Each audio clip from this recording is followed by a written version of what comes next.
Hello मेरे प्यारे दोस्तों, नमस्कार। मैं आपका Akshit and Aryan blog channel में बहुत बहुत स्वागत करती हूँ। दोस्तों, आज मैं बाल निर्माण की कहानियाँ आप लोगों को जो सुना रही थी, उस कहानियों की कड़ी में आज का शीर्षक है अंधेरे के पार। दोस्तों, हमारी जो बाल निर्माण की कहानियाँ होता है उससे बच्चों को सर्वांगीण विकास होता है। बच्चों को आप कहानियाँ सुनाइए, प्रेम से समझाइए तो बच्चों को ज़्यादा समझ में आएगा। आते हैं आज की कहानी की तरफ। आज की कहानी का शीर्षक है अंधेरे के पार। अरुणेश एक 16 वर्षीय लड़का था जो हाई स्कूल की परीक्षा में फेल हो गया था। उसकी कहानी है, वो घर से लापता हो गया। अरुणेश आज सुबह से भटकते भटकते थक गया था। वह बहुत देर तक एक बागीचे में लेटा रहा, फिर कई घंटे बाजार में यूं ही चक्कर लगा रहा था, पर दिन ना कट रहा था। 4-5 दिन ऐसा हो रहा था। पूरा दिन अरुणेश को पहाड़ जैसा लग रहा था। वह सोच रहा था कि घर में था तो कुछ पता ही नहीं लगता था कि कब सुबह हुई कब शाम हुआ। भाई बहन माता पिता मित्रों के साथ समय चुटकियों में बीत जाता था। कभी छोटी बहन भाई के साथ खेलना, उनसे रूठना मनाना, कभी मित्रों के साथ खेलना, कभी पढ़ाई करना, कभी घूमना। समय बड़ी खुशी खुशी बीत जाता था। ना कोई परेशानी थी ना कोई चिंता। फिर अरुणेश को कभी ना जाने क्या सूझी, कौन सी कुमड़ी थी कि वह घर छोड़कर भाग निकला। वह अपनी दुर्बुद्धि को कोस रहा था। उसकी जेब में थोड़े से ही रुपए थे। वह भी 2-4 दिन में खत्म हो जाएगा, तो वह क्या खरीदेगा, कहाँ रहेगा। आज भी उसने सुबह से कुछ न खाया था। मन बहुत दुखी था। कुछ खाने की इच्छा भी नहीं हो रही थी, जबकि घर में तो वह सुबह सुबह ही चिल्लाने लगता था। चाय लाओ, नाश्ता लाओ की धुन मम्मी को तंग किया कर देता था। वह सोचने लगा कि अब कोई काम खोजे या क्या करे। काम भी उसे क्या मिल सकता था। वह तो हाई स्कूल की परीक्षा में फेल हो गया था। उसने अपनी आयु के बच्चे को गंदे कपड़े पहने चाय की दुकान पर काम करते हुए देखा या भीख मांगते हुए देखा। उसके बीच अपनी कल्पना करके वह सिहर उठा। वह उसकी समझ में अब आया पिताजी क्यों उसे डांट रहे थे कि वह पढ़े लिखे और अच्छे अंकों से पास हो। परंतु अगले ही क्षण उसका मन फिर विद्रोह करने लगा। वह सोचने लगा कि कहने सुनने की भी तो कोई सीमा होती है। पिताजी तो जैसे दुश्मन की भांति हर समय उसके पीछे पड़े रहते थे। उस दिन तो अति हो गई थी। वह मित्रों के साथ घूमने निकल ही रहा था कि पिताजी चिल्लाकर बोले, परीक्षा सिर पर है, पर ये साहबजादे को घूमने से फुर्सत ही नहीं है। अभी घूम लो, फेल हो जाओगे तब बताऊंगा। धमकी दे रहे थे। याद रखना, घर में घुसने नहीं दूंगा। उस समय वहां पिताजी के मित्र 2-3 पड़ोसी भी थे। अरुणेश कट कर रह गया। सच तो यह भी है कि वह ढीठ बनता जा रहा था। पिताजी जितना डांटते उतना ही ढीठ बन रहा था वो। कुछ उसके मित्रों की भी गलत संगत थी। ऐसे थी। उसका मन पढ़ने लिखने में कम और घूमने में ज्यादा लगता था। हाई स्कूल की परीक्षा आया तो धड़कते दिल में वह सोचने लगा। कई बार उसने देखा पर उसका नाम कहीं नहीं दिखा। उसने कुछ ना सोचा। घर जाने की वह सोचने लगा कि घर जाके अब मेरी खैर नहीं होगी। तो उसे निश्चय पता था यह। वह अपने दो चार मित्रों से पैसा इकट्ठा किया और 50 रुपए इकट्ठे करने के बाद वो वहां से सीधे रेलवे स्टेशन पहुंचा और यंत्रबद्ध सा टिकट लेकर गाड़ी में बैठ गया। यह तो अच्छा था कि वह बहुत दूर के स्टेशन का टिकट नहीं लिया था। वह पास के ही एक नगर में उतर गया और तभी से भटक रहा है। 2-3 दिन बाद वह आवेश कम हुआ तो उसे होश आ गया कि वह आवेश में आकर यह क्या कर रहा था। अब घर जाना भी तो मूर्खता होगी और भी बुरा होगा, ऐसा सोच रहा था। घर में अलग रहकर ठीक से जी पाना बहुत ही कठिन है, यह तो उसे अब पता चल रहा था।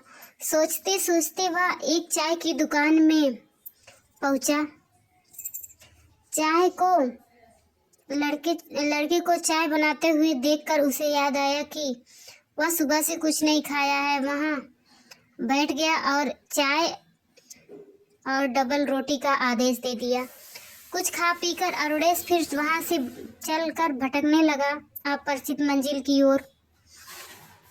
अभी तो दिन के 12 बजे थे। जून की धूप बहुत तेज थी। वह कहीं ठंडक में बैठना चाहता था। सोच ही रहा था ठंडक में बैठने के लिए, तभी सामने पुस्तकालय दिखा और वह उसी में घुस पड़ा। सोच रहा था अच्छा है, कुछ देर ठंडक मिलेगी और चिंता से भी छुटकारा मिलेगा। अनेक समाचार पत्रों के सामने की मेज में पड़े थे। अरुणेश वहीं जाकर बैठ गया और उलटने पलटने लगा। उसकी दृष्टि अचानक विज्ञापन वाले कॉलम पर पड़ी। वहां तो उसी का फोटो छपा था।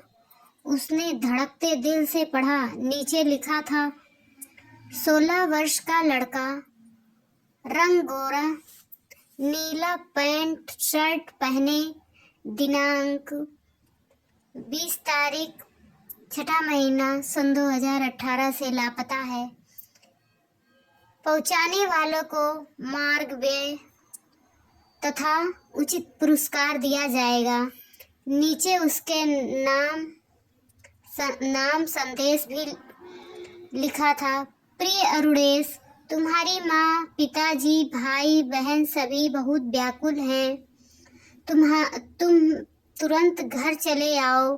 तुम्हारा पिता अरुणेश।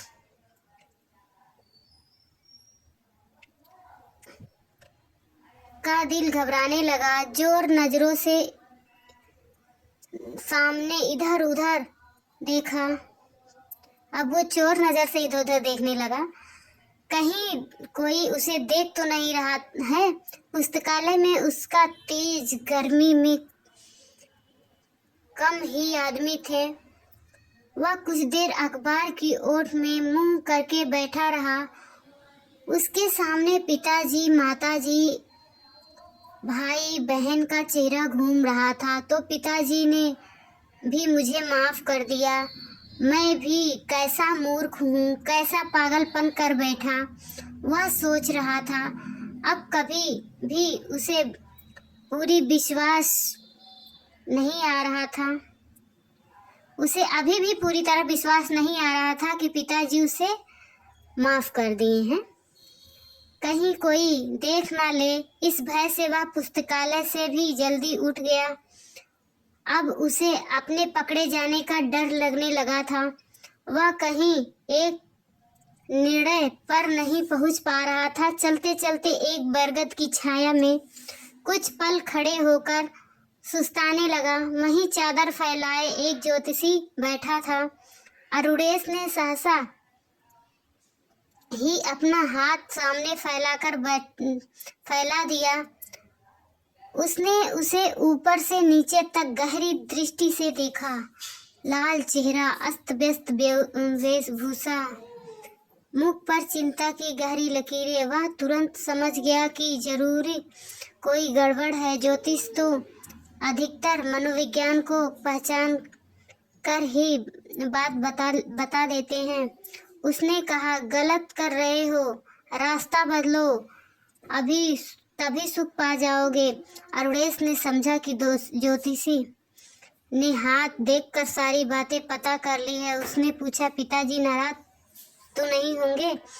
पिताजी के पास जाकर माफी मांग लो, सही कदम उठाओ, उन्हें भी सुख मिलेगा और तुम्हें भी सुख मिलेगा, तुम भी कुछ बन जाओगे। ज्योतिषी अपने चश्मे को नाक पर रखते हुए बोला। उसने तो एक सामान्य सी बात कही थी जो सभी पर घटित होती है, पर उस समय संकट की घड़ी में उद्विग्न मन स्थिति में अरुणेश को लगा कि वह महान ज्योतिषी है, सारी बात जान गया है, उसकी बात मानने में ही मेरी भलाई है। उसने बड़ी श्रद्धा से 5 का नोट ज्योतिषी जी को चढ़ाया। बच्चा कल्याण होगा, उन्होंने भी आशीर्वाद दिया। अब अरुणेश सीधा रेलवे स्टेशन पहुंचा। उसकी जेब में टिकट लायक ही पैसा था। टिकट लेकर वह रेल पर चढ़ा और धम्म से सीट पर बैठ गया। थकान और संतोष से उसकी आंखें मूंदी थीं। उसे लग रहा था कि अब वह संसार के पार आ गया है। उसका मन भावुक हो उठा। बार बार सारी घटना और भटकता मन को भिगो रही थी। अभी आंखें भर आईं और वह सोचने लगा, ओह, कितनी बड़ी भूल की है मैंने। चलते चलाते स्वयं ही अपने पैर में कुल्हाड़ी मार लिया, भविष्य को अंधेरे में झोंक दिया। हे भगवान, किसी प्रकार पिताजी और माताजी मुझे इस बार क्षमा कर दे। इस बार मैं माता पिता से माफ़ी मांग लूँ तो फिर कभी उनकी आज्ञा नहीं टालूंगा। मेहनत से पढ़ूंगा और उनकी आशाओं के अनुरूप बनूंगा। उसका मन तुरंत ही घर पहुंचने के लिए छटपटाने लगा और रेलगाड़ी उसे रेंगती हुई दिख रही थी। देखिए दोस्तों, अब वो घर पे जाने के लिए इतना छटपटा रहा है कि उसे रेलगाड़ी भी चींटी की तरह रेंगती हुई दिख रही है। मतलब कि संसार में कोई कितना भी घूम ले, कितना भी ऐसा आराम कर ले, कितना भी छटपटा ले, लेकिन उसको संतोष अपने घर पे ही जाके मिलेगा। इसलिए मैं सभी बच्चों से या सबसे यही कहना चाहूँगी कि अब कभी भी ऐसा गलत कदम ना उठाए, घर छोड़ के ऐसे आवेश में ना चले जाएं कि बाद में पछताना पड़े। उसको बाद में बुद्धि आ गई या समझ में आ गया कि वो घर चला जाए। कितने बच्चों को तो उसके बाद भी नहीं समझ में आता, भीख मांगते हैं रोड पे, इधर उधर भटकते रहते, अपनी लाइफ वो अपने से खराब करते हैं। घर से भाग जाएंगे गुस्से में, फिर कभी भिक्षा मांगते हुए रोड पे दिखेंगे, कहीं इधर उधर घूमते हुए, काम करते हुए। इसीलिए सरकार ने भी तो 14 वर्ष के से कम के बच्चों को या 14 वर्ष के लगभग बच्चों को काम करने से रोक लगा दिया है। ऐसे बच्चे अगर काम करते हैं तो उन पर कानूनी कार्रवाई हो रही है।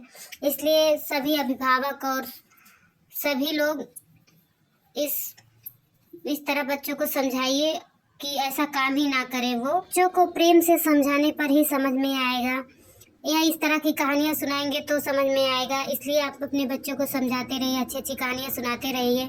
Thanks for watching this video. धन्यवाद।